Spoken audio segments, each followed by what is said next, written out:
Well, good evening, all my little bun buns. Daisy over the night, feeling, well, more classic as far as these types of videos goes. I didn't do a full suit video tonight at all, so I just decided I'm going to do the bathrobe thing and have a little fun. So, we'll do some thoughts here tonight. And tonight's thoughts video will be on yet another Marvel Cinematic Hoop-de-Hoo movie.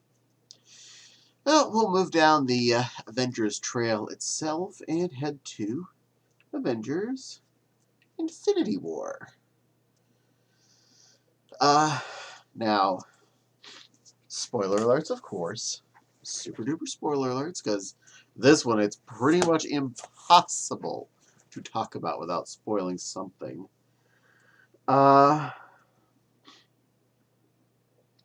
So, all that out of the way.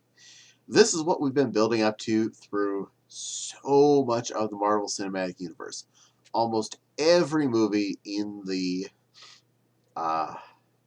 series has been leading up to this in one way, shape, or another, either introducing an important character for it or finding a stone to be involved in it. So the whole premise here was good old Super Ham Hand there was trying to collect the Infinity Stones and blink out exactly 50% of all life in the universe to, well, thin the population.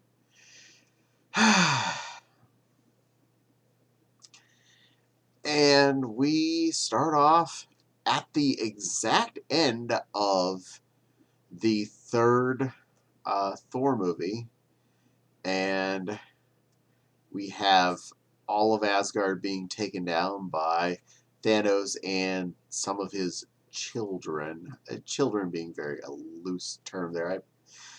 From what it seems, he's adopted several people from different races.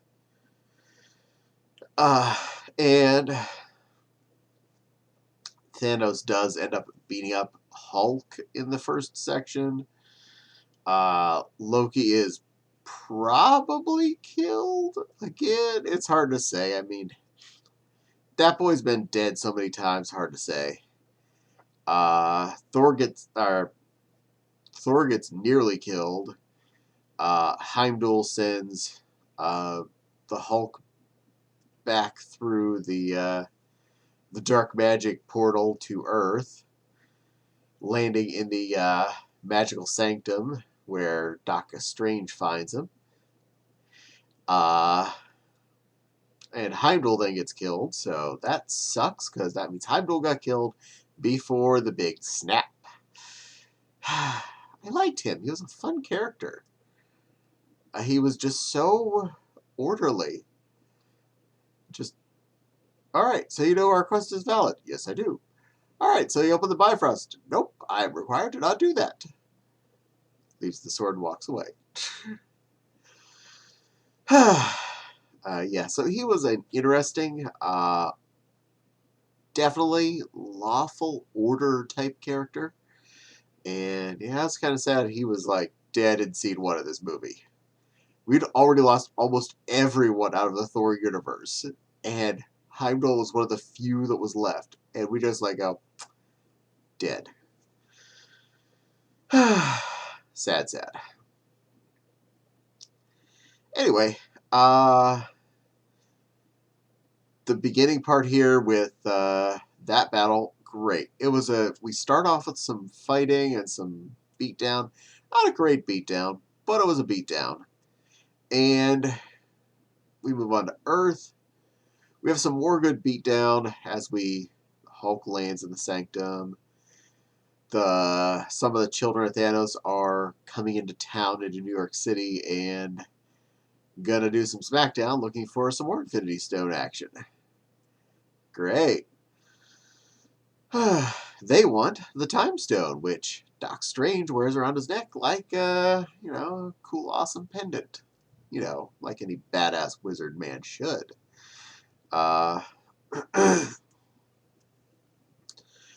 We have some right away then some good Wong, Doctor Strange, and Iron Man and Spider Man combat with two of Thanos' kids. Uh, and that is a really good way. The Thor part kind of was okay. At least we're not starting on boredom, but we were like in Powerhouse. So this was a fun fight. It had a lot of cool effects from all these different types of characters interacting with each other who weren't used to fighting together. So it was really cool to see how well they meshed without even trying to do a good job of battling these two thugs. Uh, they halfway won. They got rid of one of them and knocked his hand off in the process. Good work on the portal. Um, but poor Doc Strange did still get taken away there. And both Spider Man and Iron Man get dragged off into space uh, towards wherever they were headed. Yeah. They do end up winning, killing the other remaining dude, and end up flying the spaceship back to wherever it was headed to. I'm guessing it was Thanos' homeworld originally, from what we learned later. So yeah, that was kind of neat. Uh, and yeah, it's a good way to start the game. We have more action because this is post Civil War. Half the team is split on across the world in hiding, um, like America and Black Widow, Vision and Wanda are hiding together as a couple. So yeah, they were being a couple at this point. So that the whole WandaVision thing makes a lot more sense if you've gotten the pretext of they was basically a couple and had disappeared from the everybody's eyesight and were just being a couple.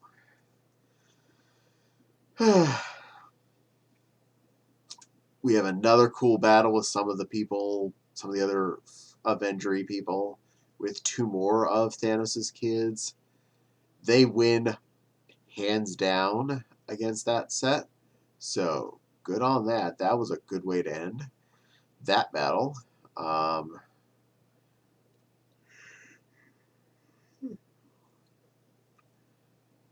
but in the long run, Thanos ends up getting all the Infinity Stones through this movie, which sucks. At least for, goodness. I mean, it makes more plot for further movies. We have so many good battles here and there. This is one of the most well action packed Avengers movies. If you're just in it for some good fights with different groups of people, you got your hands down there. We have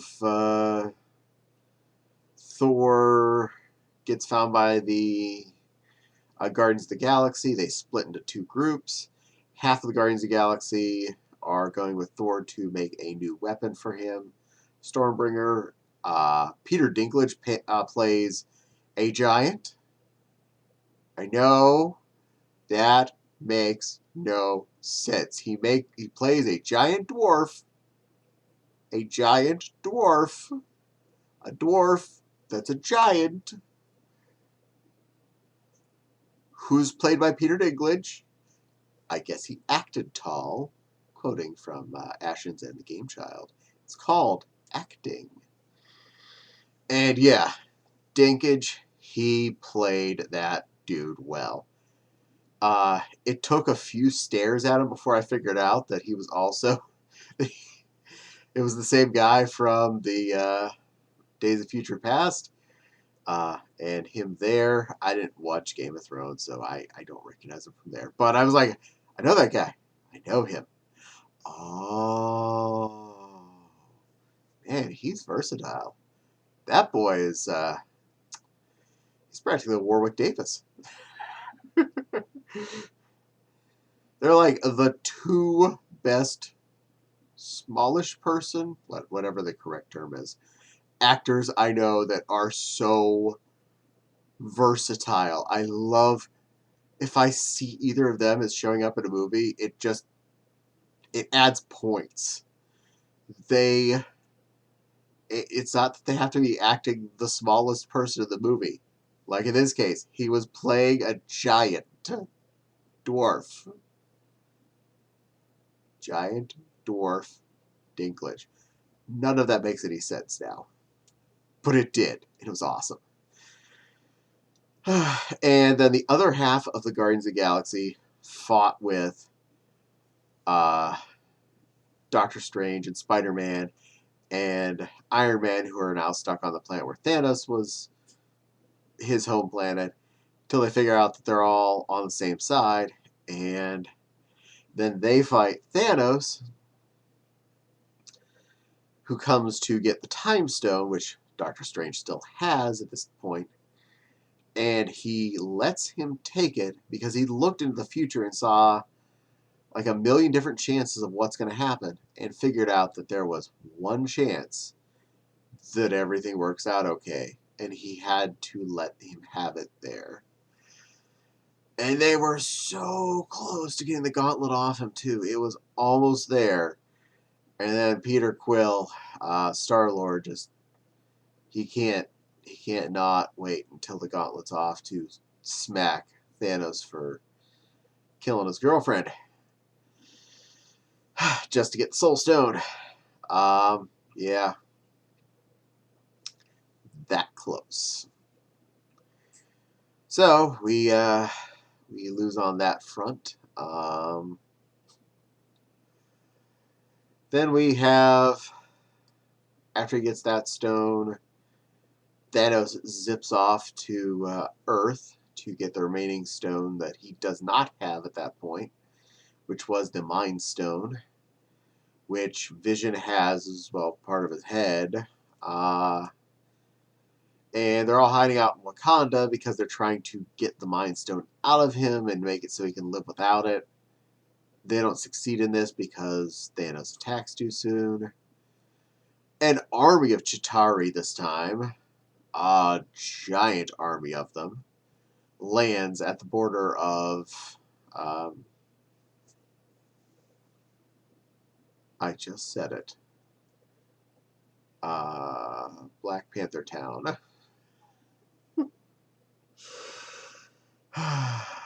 Anyway, that place. They were at the border, they were at the giant shield, and they have to let them in because they were just going to keep battering at it at every angle until they got through. So a little tiny hole opened so they could fight them at that one location. Kind of understand it, but honestly, I would have let them go a little longer. They probably would have had the stone out of Vision had they let them try more. Because at the point when the stone was no longer in Vision, they were able to destroy it, and they would have won.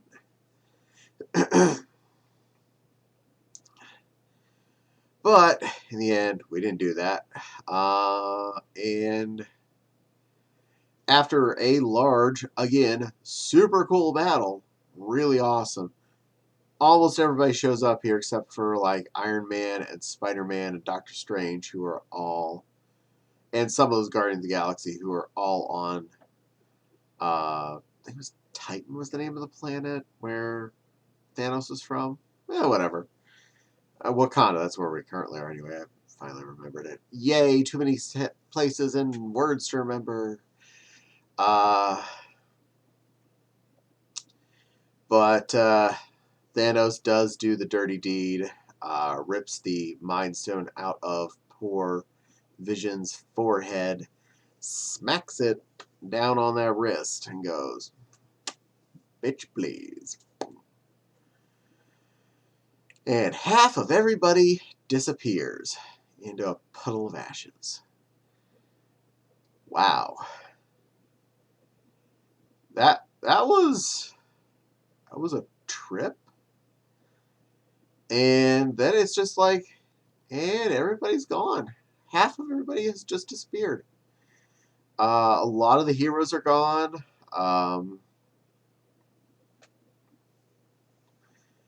We just have where Iron Man was. Iron Man and Gamora's sister, the blue girl. I can't remember her name. But she was still alive. The one that was mostly android. Those two inevitably are stuck there together with at least one broken spaceship, possibly two. I'm not sure what her status is. Because the way the next one begins. And at the very end, before Nick Fury disappears into a puff of ashes, he hits his pager and calls Captain Marvel from outer space with his awesome pager thingy that you don't find out about why he has or what it is till the end of Captain Marvel, which hasn't come out yet. This is before that. That was the first information about that. And as not a big historian knowing everything about Captain Marvel, I had no idea what that was about. It showed her symbol. I didn't recognize it. The only Captain Marvel I remember from anything over the last 20 years or whatever was the one out of the DC universe who's been renamed Shazam because they lost the battle of who could be called Captain Marvel. And I thought he made a pretty good Captain Marvel before we just relabeled him back to Shazam. Who cares? Not my problem. Names are names. They're not the most important things in life. So yeah. In the end, good guys lost hard on this movie. They showed the chaos too, right as it finished, right after the snap. Because it wasn't just like, oh, okay, make sure you're not doing anything important whenever you disappear. Like where Nick Fury is, apparently the pilot of a helicopter was flying, disappeared. So a helicopter comes crashing down into a building.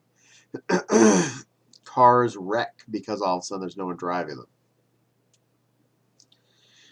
And yeah, lots of stuff probably happened. Lots of things probably stopped working the way they're supposed to because all of a sudden that one person who's monitoring the one thing wasn't there. Fortunately, there are a lot of redundancies at, say, a nuclear power plant or any power plant. There tend to be at least a few people there, so you could hope that we did not lose everyone at a nuclear control situation.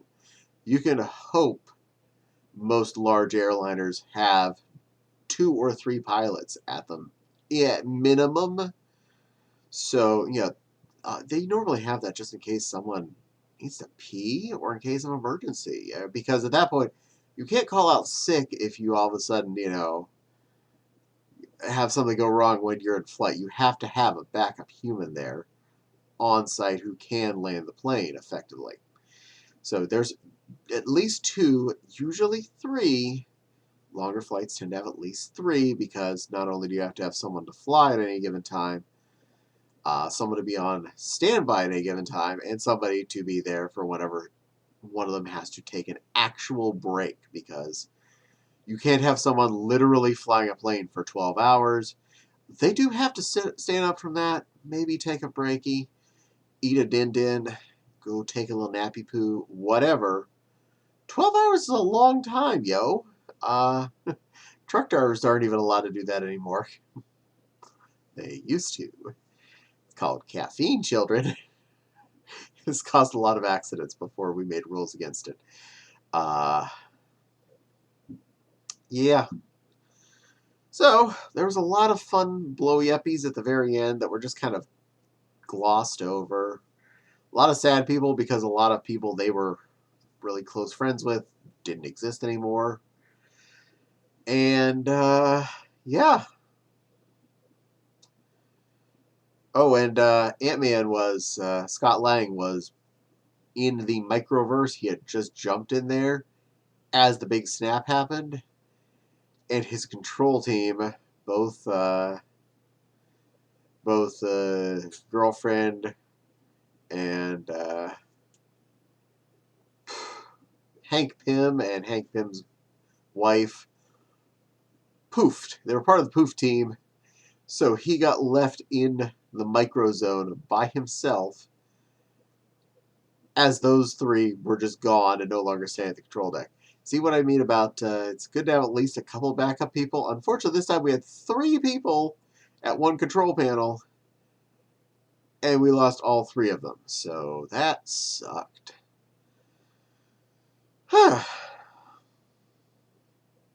Well, and this movie was long. This was not a short pie. This was a epic-sized movie. And compared to some other things, I felt like you were in it the whole time. There were rarely any major, like, super slow points. There was a lot of action almost constantly. We were constantly feeling the fun, and it went with us. So I'm going to give 100% to that. I felt like it was really good. The hardest part was the fact that you knew it was going to be a cliffhanger ending when you got into this game, because we already knew the movie called Endgame was coming. So Thanos had to win here. You had to have the Darth Vader got a success point. We were going to have an Empire Strikes Back because there was going to be a Return of the Jedi. You couldn't win. And that's where we were. We were at a couldn't win. But it was fun the whole ride. So much good action. So many cool fights. So many good uses of all these characters. There was some talky times, but not as many. And when there were talky times, they were interesting and pointed. I never felt nappy like I often do during a movie when you get too many slow points. I'm talking about you, Solo. You were so hard to stay awake through. It took me like 4 or 5 tries to make it through that movie once. This, first try.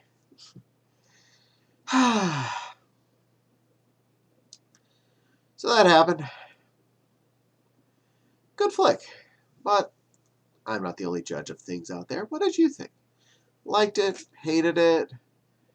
Favorite character was boring, or favorite character did something really cool? Well, either way, whatever you got. Let me know. Comments. Talk about it. Good, the bad, the ugly, the love it, the hate it. I want to have your opinions. But please don't forget to like and subscribe. The little dingly bell for the little dingly bell. Let you know when I post new videos. Who knows? Could be a Daisy video. I like gabbing about things in her. She's fun. And of course, I love staring at a cute bunny whenever I'm, talking about stuff. And of course, my Patreon link and my Coffee link in the description box below. If you would love to support this channel and help me make better videos for you, please utilize one of those things. They do help me and help make a better channel for everyone. But for now, thank you for spending some time with this Bun Babylon about a rather good movie. Rather good movie. And see y'all again pretty soon. For now, stay pink, stay fluffy, stay awesome. And I'll see you again real soon.